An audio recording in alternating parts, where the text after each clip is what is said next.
You're weak. I'm weak. We're all weak in ways we don't even realize. And the worst part? We've been trained to call our weakness virtue. We've been taught to celebrate our limitations, to make excuses for our failures, to be comfortable with mediocrity.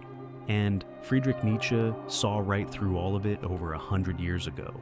Today I'm going to show you exactly how Nietzsche's philosophy can transform you from someone who makes excuses into someone who makes things happen. But I need to warn you right now, this isn't going to be comfortable. Nietzsche doesn't coddle you. He doesn't tell you that you're perfect just the way you are. He tells you the truth, and the truth is going to sting. So, let's start with the most uncomfortable question Nietzsche ever asked. What if your suffering isn't noble? What if your struggle isn't because the world is unfair? What if you're suffering because you're weak and you've chosen to stay weak? Most people hear that and immediately get defensive. They start listing all the reasons why their situation is different, why they're the exception, why their weakness is justified. And that, right there, that defensiveness, that's exactly what Nietzsche is talking about. That's weakness protecting itself. Here's what Nietzsche understood. Weakness doesn't announce itself as weakness. It disguises itself as something noble. It calls itself humility when it's really fear. It calls itself being realistic when it's really giving up. It calls itself being compassionate when it's really avoiding confrontation. Weakness is a master of disguise, and it's been fooling you your entire life. Let me give you an example. You want to start a business, but you tell yourself, I need to be responsible. I have bills to pay. I can't take risks. Sounds reasonable, right? But let's apply Nietzsche's lens. What you're really saying is, I'm afraid of failure, and I'd rather stay in a situation I hate than face the possibility of trying and failing. That's not responsibility. That's weakness wearing a responsibility costume. Or here's another one. You want to get in shape, but you tell yourself, I'm too busy. I have too many obligations. I'll start when things calm down. But things never calm down, do they? What you're really saying is, I'm not willing to prioritize my health because that would require discipline and discomfort, and I'd rather avoid those things. That's not being busy. That's weakness hiding behind obligations. Nietzsche would say that the first step to becoming strong is radical honesty about your weakness. Stop lying to yourself. Stop dressing up your fear and laziness and avoidance in noble language. Call it what it is. You're weak, and you're choosing to stay weak because being weak is easier than becoming strong. Now here's where it gets really interesting. Nietzsche talked about something he called the will to power, and this is the key to everything. The will to power isn't about dominating other people. It's about overcoming yourself. It's about constantly pushing past your current limitations, about refusing to accept your present state as your final state. Strong people have a powerful will to power. They're constantly asking, how can I become better? How can I grow? What can I overcome next? Weak people have turned their will to power inward in a toxic way. Instead of trying to overcome their limitations, they try to make their limitations seem virtuous. They try to make the world accommodate their weakness instead of making themselves stronger. Think about modern culture. How much of it is about accommodating weakness instead of encouraging strength? Everyone needs to be comfortable. Everyone needs safe spaces. Everyone needs trigger warnings. Everyone needs participation trophies. We've built an entire society around protecting people from the discomfort that actually creates growth. And Nietzsche would say, this is absolutely poisonous because strength doesn't come from comfort. Strength comes from struggle. It comes from facing things that scare you, from doing things you don't want to do, from pushing yourself past your limits. There is no other way. Anyone who tells you there's an easy path to strength is selling you something. So how do you actually become strong using Nietzsche's philosophy? First, you embrace what he called amor fati, love of fate. This means you stop complaining about your circumstances and you start accepting them as the exact conditions you need to become strong. You didn't get the promotion? Good. That's your opportunity to prove you're capable of more. Your relationship ended? Good. That's your opportunity to become the kind of person who attracts better relationships. You failed at something? Good. That's information about what you need to improve. Weak people look at obstacles and see reasons to quit. Strong people look at the same obstacles and see training equipment. The obstacle isn't the problem. Your interpretation of the obstacle is the problem. And that interpretation is something you control. Let me tell you about a Nietzsche concept that changed everything for me. He said, "That which does not kill me makes me stronger." But here's what most people miss. He wasn't just talking about surviving difficult things. He was talking about actively seeking them out. He was saying you should pursue difficult, embrace challenge, run toward the things that scare you. Why? Because every time you face something difficult and overcome it, you expand your capacity. You become someone who can handle more. And the person who can handle more is more powerful, more capable, more free than the person who can only handle comfortable situations. Think about your life right now. How much of it is organized around avoiding discomfort? You stay in the job you hate because finding a new one would be stressful. You don't have difficult conversations because confrontation is uncomfortable. You don't pursue your goals because the risk of failure is scary. You've built a prison of comfort, and you've convinced yourself it's safety. But here's what Nietzsche understood. Safety is an illusion. The world is dangerous. Life is uncertain. You can spend all your energy trying to avoid pain, and you'll still experience pain. The difference is, if you face pain voluntarily, on your terms, in pursuit of something meaningful, you grow from it. If you experience pain while trying to avoid it, you just suffer pointlessly. So you have a choice. You can pursue a life of comfort and still experience inevitable suffering, making you weak. Or you can pursue a life of voluntary challenge and growth, making you strong. Either way, you're going to suffer. You might as well suffer in a way that makes you better. Now, let's talk about something Nietzsche called slave morality. This is absolutely crucial for understanding why you're weak. Slave morality is when you define virtue based on what makes you feel safe, what allows you to avoid confrontation, what lets you stay comfortable. Things like excessive humility, self-sacrifice, obedience, meekness, these become your highest values. And here's the trick. Slave morality makes you feel good about being weak. It turns weakness into a virtue. You're not too afraid to start a business. You're humble and realistic. You're not avoiding difficult conversations. You're keeping the peace. You're not failing to pursue your goals. You're being selfless and putting others first. See how that works? Slave morality is a psychological defense mechanism that protects you from feeling bad about your weakness. It lets you stay weak while feeling morally superior. And once you're trapped in slave morality, you actually start resenting strong people. You start seeing their strength as a vice. They're arrogant or selfish or aggressive. Nietzsche would tell you to reject this completely. Develop what he called master morality instead. Define virtue based on what enhances life, what creates growth, what expands your power and capability. Strength, courage, independence, ambition, excellence. These should be your values. This doesn't mean being cruel or dominating others. It means refusing to accept weakness as virtue. It means admitting that strength is better than weakness, that courage is better than cowardice, that excellence is better than mediocrity. These things should be obvious, but slave morality has made them controversial. Here's a practical exercise. Look at your life right now and identify every area where you've rationalized weakness as virtue. Where are you calling cowardice prudence? Where are you calling laziness self-care? Where are you calling mediocrity being realistic? Write these down. Look at them. Feel the discomfort of recognizing your own lies. That discomfort, that's good.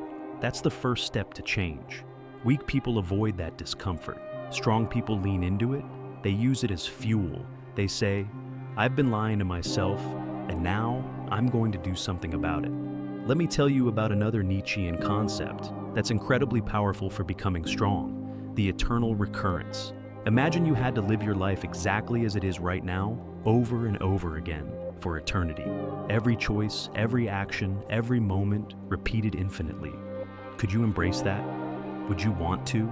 If the answer is no, you're living wrong. You're wasting time on things that don't matter. You're avoiding the challenges that would make life meaningful. You're living a life you wouldn't choose if you had to live it forever. The eternal recurrence test is brutal because it eliminates all the lies you tell yourself. You can't say, "I'll start tomorrow," because tomorrow never comes in eternal recurrence. You can't say, "This is just temporary," because nothing is temporary if it repeats forever. You can't rationalize wasting time or avoiding challenges. You're forced to confront whether you're actually living in a way you respect. Use this test on yourself. Am I living a life I'd choose to repeat eternally? Am I doing things I'm proud of? Am I becoming the person I want to be? Or am I going through the motions, avoiding discomfort, making excuses, staying weak? If you're honest with yourself, and the answer is that you wouldn't want to repeat your current life eternally, that's information. That's not a reason to feel bad. It's a reason to change. Right now. Today. Not tomorrow, not when things get easier. Now.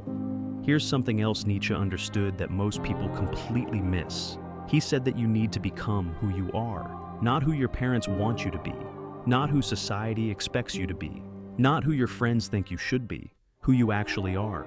But here's the problem. Most people don't know who they are because they've never done the hard work of figuring it out. They've just accepted the default programming. They've adopted the values and beliefs and goals of their environment without questioning them. They're living someone else's life and calling it their own. This is a profound form of weakness, because if you're living according to someone else's values, you'll never feel truly motivated. You'll always be fighting yourself. Part of you will know that this isn't actually what you want, that you're performing for an audience, that you're betraying yourself. So how do you become who you are? You start by questioning everything you think you believe. Why do I believe this? Is this actually true for me, or did I just absorb it from my environment? What do I actually want, separate from what I'm supposed to want? This is terrifying work, because you might discover that everything you've been working toward is wrong for you.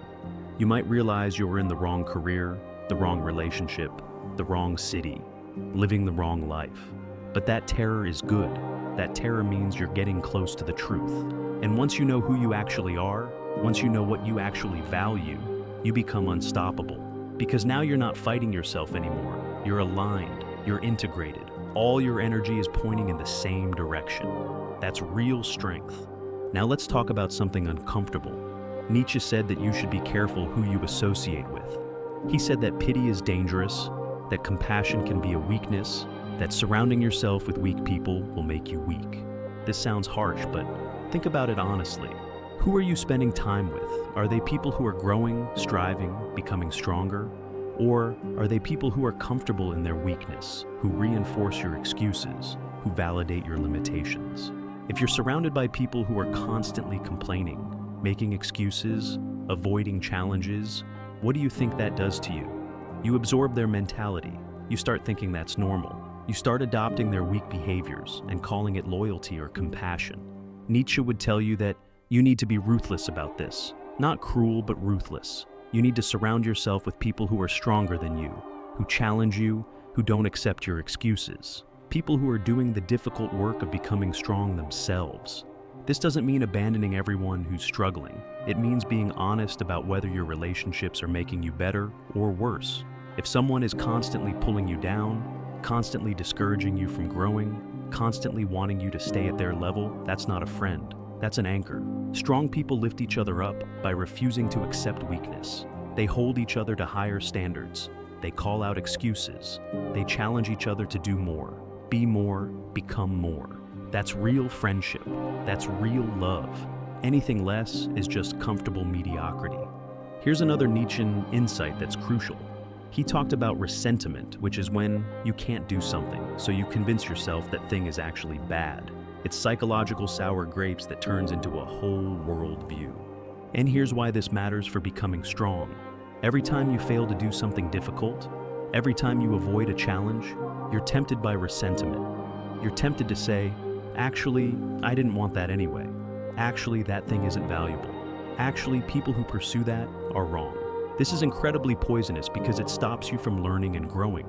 Instead of facing your failure and getting better, you rationalize the failure as actually being good. You protect your ego at the expense of your development. Strong people do the opposite. When they fail, they admit it. When they can't do something, they acknowledge it. They don't twist reality to make their weakness seem like strength. They face the uncomfortable truth, and then they use that truth as motivation to improve. So pay attention to your own resentment.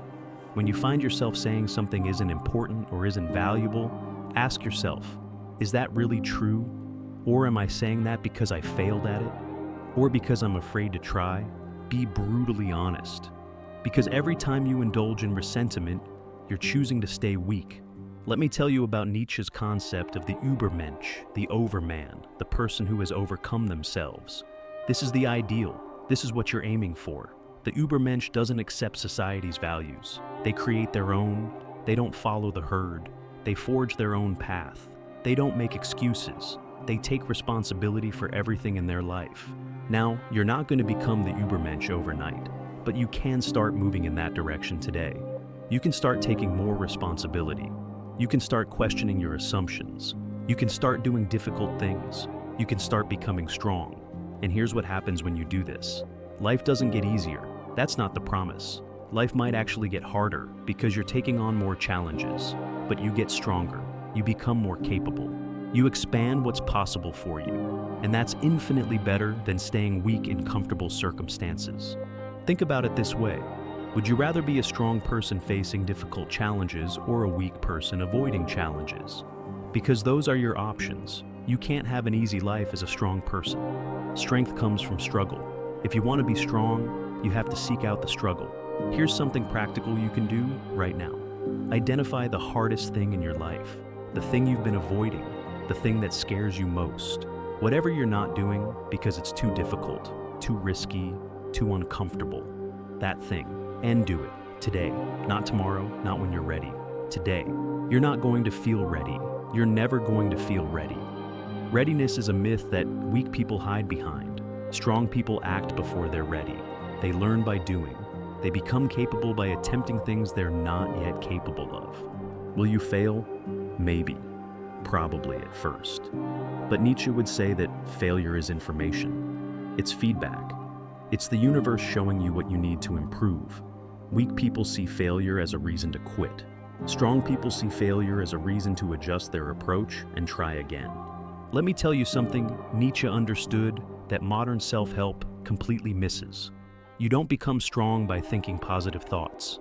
You don't become strong by visualizing success. You don't become strong by affirming that you're already strong. Those things might make you feel better temporarily, but they don't actually change anything. You become strong by doing hard things. Period. There's no shortcut. There's no hack. There's no secret technique. You have to actually face difficulty, actually endure discomfort, actually push past your limits, repeatedly, for years. That's how you become strong. And here's the beautiful part. Once you accept this, once you stop looking for the easy way, everything becomes simpler. Not easier, but simpler. You know what you need to do. You just need to do it. No more analysis paralysis. No more waiting for the perfect moment. Just action. Difficult, uncomfortable, growth-producing action. So here's what you need to take away from all of this. You're weak because you've chosen to be weak. You've rationalized your weakness as virtue. You've surrounded yourself with other weak people who validate your excuses. You've avoided difficulty because it's uncomfortable. And you've convinced yourself that this is fine, that this is normal, that this is just how life is.